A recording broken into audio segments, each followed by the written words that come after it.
শুরু করি। ধন্যবাদ মাহি ভাই আমার প্রশ্ন করার জন্য। আমি প্রথমত বলবো যে এই যে একটা পেশা, এই পেশার সাথে আমরা মাল্টিকালচারাল ডাইভার্স কমিউনিটি জড়িত। আজকের ব্যবসা না, এ পেশা নাই, এটা একটা সেবামূলক পেশা। আর এই পেশা আজকে হয়তো কম হইতে পারে বা একটু কমে বেশি হইতে পারে, অনুমানিক হয়তো 50 ঊর্ধ্ব আমাদের কমিউনিটির বাংলাদেশি এই পেশার সাথে জড়িত।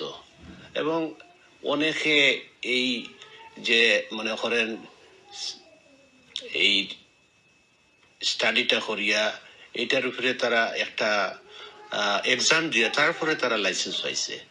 এটার লগে ইনভলভ আছে তার ক্রিমিনাল সার্টিফিকেট, তারপরে ডিবিএস, তারপরে তার অন্যান্য রিলিভেন্ট অনেক কিছু আছে। এবং এই পেশার সাথে জড়িত থাকিয়া সে আজ 20 বছর থেকে 30 বছর থেকে সে এই পেশা মাঝে কাজ করতেছে এবং এইটার উপর তার সমস্ত ফ্যামিলি নির্ভরশীল। শুধু সে নয়, তার পিছনে এই যে পেশার মাধ্যমে সরকার উপকৃত হইতেছে, ট্যাক্স পে করতেছে, তার ফ্যামিলি রান করতেছে, কমিউনিটির এবং আরো দেশে বিদেশে সাহায্য সহযোগিতা করতেছে। কিন্তু এই যে নতুন করে একটা কোর্স, এটা আমি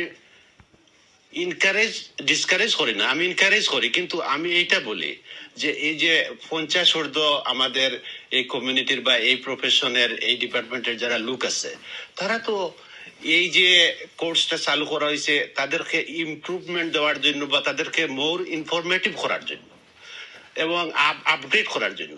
তো তারা এই জিনিসটারে সহজভাবে নিতেছে না, তাদের জন্য একটু হার্ড হয়েছে। আমার দাবি হইল এটাকে যদি ম্যান্ডেটরি না করিয়া, এটাকে যদি অপশনাল করিয়া তাদেরকে একটা কোর্স আকারে দিয়া, হয়তো এটা তারা জানার জন্য বোঝার জন্য যদি একটা আইন করে বা রেগুলেটরি করে, তাহলে ওদের পেশাটাও বেঁচে গেল এবং আপডেটটাও হয়ে গেল, আর তারা এই সমস্যার মধ্যে পড়লো না।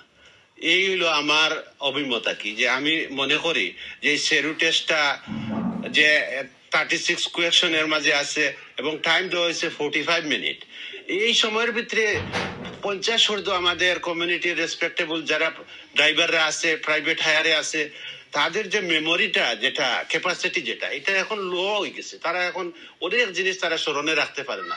তাদের একটা আনসার করতে হইলে অনেক সময় লাগে, কিন্তু এই সময়টা তারা পর্যাপ্ত সময়। থ্যাংক ইউ জহিরুল ইসলাম ভাই।